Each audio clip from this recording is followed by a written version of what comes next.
अध्याय 7 असामान्य परिवार। वह रात सबसे कठिन रात थी जिसे रॉडी ने अब तक अनुभव किया था। वह निश्चित था कि आगे और कठिन रातें होंगी क्योंकि उसे निकोल ने पकड़ लिया था। पूछताछ खत्म करने के बाद निकोल अपने कमरे में लौट आई और किसी को भी अंदर नहीं जाने दिया। रात भर नौकरों को गुस्से में तोड़फोड़ की आवाज़ें और कमरे से कांच के बर्तनों के टूटने की आवाज़ें सुनाई दीं। अगले दिन जब नौकर कमरे की सफाई करने आए तो उन्होंने देखा कि निकोल के गुस्से में बिस्तर को छोड़कर सारा फर्नीचर नष्ट हो गया था। रॉडी के लिए उस रात वह अज्ञात भविष्य के डर से व्याकुल था। इस साल उनकी उम्र महज 18 साल थी। पिछले 18 वर्षों में उन्होंने एक आधिकारिक योद्धा के रूप में योग्यता प्राप्त करने के लिए कड़ी मेहनत की थी। अपने पिता की मृत्यु के बाद उन्होंने अपनी सारी विरासत बेच दी थी। उनके पिता ने उन्हें वैसे भी ज़्यादा नहीं छोड़ा, इंपीरियल अकादमी के छात्र के रूप में नामांकित किया और जीवित रहने के लिए कड़ी मेहनत कर रहे थे। लेकिन उस रात उसकी पूरी दुनिया ही बदल चुकी थी। उसके जीवन के सभी लक्ष्य अचानक गायब हो गए। वह अब अकादमी में नहीं लौट सकता था क्योंकि उसके पास पर्याप्त धन नहीं था। इसके अलावा उसने एक लड़की ने उसे भी पकड़ लिया था। यह सब उस नीच प्लेबॉय की वजह से था। उसने वास्तव में मुझे इस तरह की परेशानी में डालने की हिम्मत की। अगली बार जब वह उस प्लेबॉय को देखता है तो रॉडी उसके कहे एक भी शब्द को नहीं सुनता और तुरंत उसकी नाक तोड़ देता। हालांकि वह जलाऊ लकड़ी की दुकान के अंदर बंद था, फिर भी रात काफ़ी अच्छी गुजरी। घर में घुसने के लिए उस सीनियर गार्ड द्वारा चुपके से लात मारने की घटना के अलावा उसे वास्तव में खाने के लिए रोटी दी गई थी। ऐसा लग रहा था कि युद्ध परिवार का यह देवता अन्य कुलीन परिवारों जितना बुरा नहीं था। रॉडी के पास एक लाश की तरह तारा सो रहा था।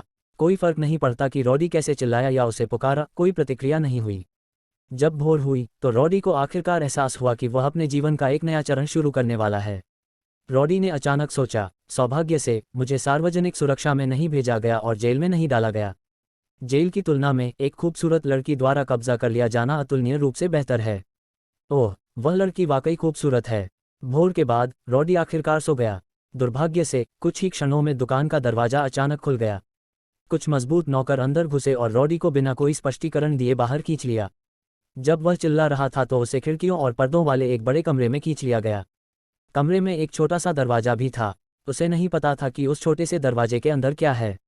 इससे पहले कि रॉडी कुछ प्रतिक्रिया दे पाता, दाढ़ी वाले बड़े आदमी ने तुरंत अपनी पैंट नीचे खींच ली।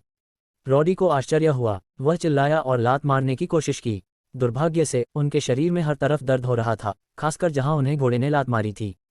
जब उसने अपना पैर उठाया तो दर्द कम हो गया। सामने लगे साथियों को कोई फर्क नहीं पड़ा। जल्दी से उन्होंने उसके कपड़े उतार दिए। रॉडी अब बहुत डरा हुआ था।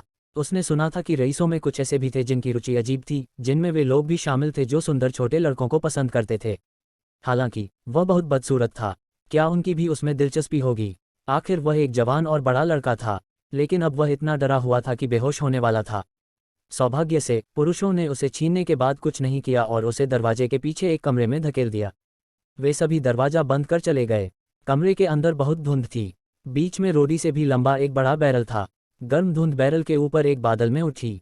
रॉडी को तुरंत राहत मिली क्योंकि वह समझ गया था कि वे उसे स्नान कराना चाहते हैं। आनंदित होकर रॉडी बैरल में कूद गया।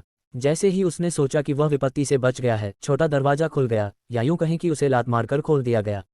रॉडी ने देखा और लगभग रो पड़ा। एक विशाल, कम से कम 2 मीटर लंबा अंदर चला गया। उसका नंगे ऊपरी शरीर मांसपेशियों से उभरा हुआ था और उसका चेहरा उग्र था। उसकी आंखें रॉडी को ऐसे घूर रही थीं मानो उसे बड़ा कर रही हों। रॉडी भयभीत जल्दी से वापस बैरल में वापस चला गया। हालांकि विशाल चला गया और अपने विशाल हाथ से बाहर निकल गया। मानो किसी मुर्गे को गले से पकड़कर विशाल ने सहजता से रॉडी को उठा लिया। उसने मुस्कुराते हुए और उसे वापस बैरल में फेंकने से पहले रॉडी के नग्न शरीर को ध्यान से देखा। एक छींटे के साथ रॉडी का सिर बैरल के नीचे से टकराया और वह कुछ पानी पर घुट गया। इससे पहले कि वह विरोध में हौंफ पाता, विशाल ने उसके पैर पकड़ लिए और उसे ऊपर खींच लिया। जैसे ही विशाल ने रॉडी को एक हाथ से पकड़ रखा था, दूसरे ने अचानक कहीं से ब्रश निकाल लिया। भगवान, वह घोड़ों के लिए एक ब्रश था। विशाल ने स्पष्ट रूप से रॉडी को एक घोड़ा माना। ब्रश को थोड़े से पानी से गीला करके उसने रॉडी के शरीर को ब्रश किया। उसकी हरकतें बहुत सूक्ष्म थीं और रॉडी के शरीर का एक भी हिस्सा छूटा नहीं था। वह रॉडी के शरीर से गंदगी साफ करने में भी बहुत सावधानी बरतता था। रॉडी को ऐसा लगा जैसे एक सूअर का वध किया जा रहा है क्योंकि वह विशाल द्वारा साफ किया जा रहा था। ईमानदारी से यह सरासर यातना थी। यह ज्यादातर इसलिए था क्योंकि विशाल को नहीं पता था कि कैसे कोमल होना है, खासकर शरीर के कुछ हिस्सों को धोते समय। विशाल ने आधे घंटे तक रॉडी के शरीर को धोया। अंत में उसने रॉडी के शरीर पर एक बाल्टी पानी डाला और संतोष से उसकी ओर देखा। उस समय रॉडी का शरीर नवजात शिशु की तरह लाल और साफ था। विशाल ने अपना ब्रश छोड़ने से पहले सिर हिलाया और रॉडी को एक और नज़र दिए बिना छोड़ दिया। रोडी ने तुरंत कोसना शुरू कर दिया। उसने विशाल से लेकर ट्यूलिप परिवार तक, इंपीरियल अकादमी में अपने शिक्षकों तक सभी को कोसना शुरू कर दिया। क्या शिष्ट शिक्षक, क्या चादर इतिहास, क्या शीटी ट्यूलिप परिवार, यह दुनिया के अब तक के सबसे असामान्य परिवार की तरह है।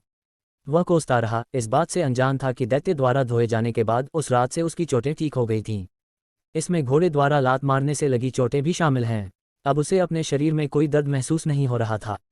इस समय रॉडी को अचानक एक आवाज़ सुनाई दी, क्या तुमने कोसना समाप्त कर दिया है?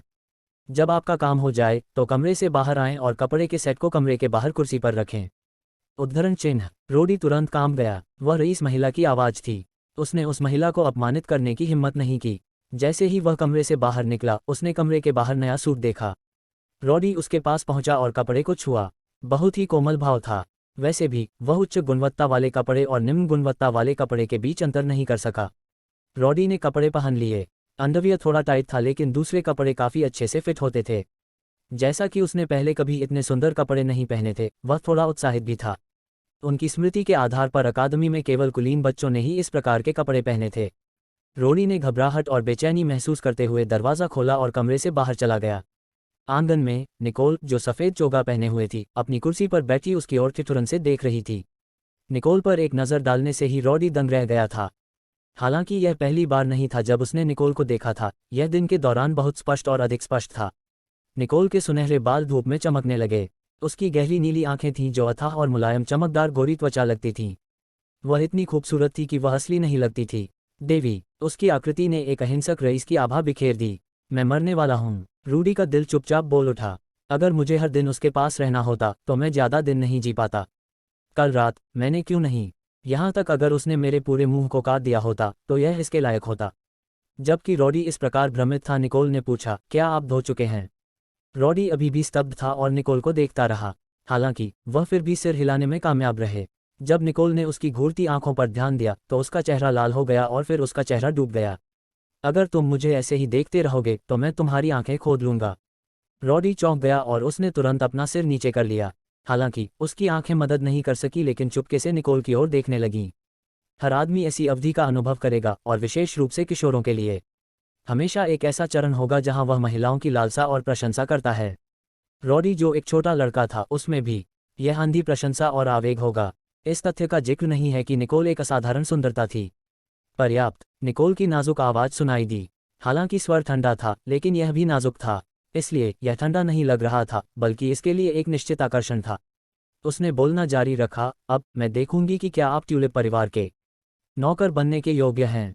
रॉडी का पूरा ध्यान निकोल के शरीर पर केंद्रित था, इसलिए वह यह नोटिस करने में विफल रहा कि उसके शब्दों में क्या गलत था या उसे क्या मिल रहा था। साथ ही उसे यह नहीं पता था कि एक नौकर को कौशल के लिए परीक्षण करने की आवश्यकता क्यों होगी।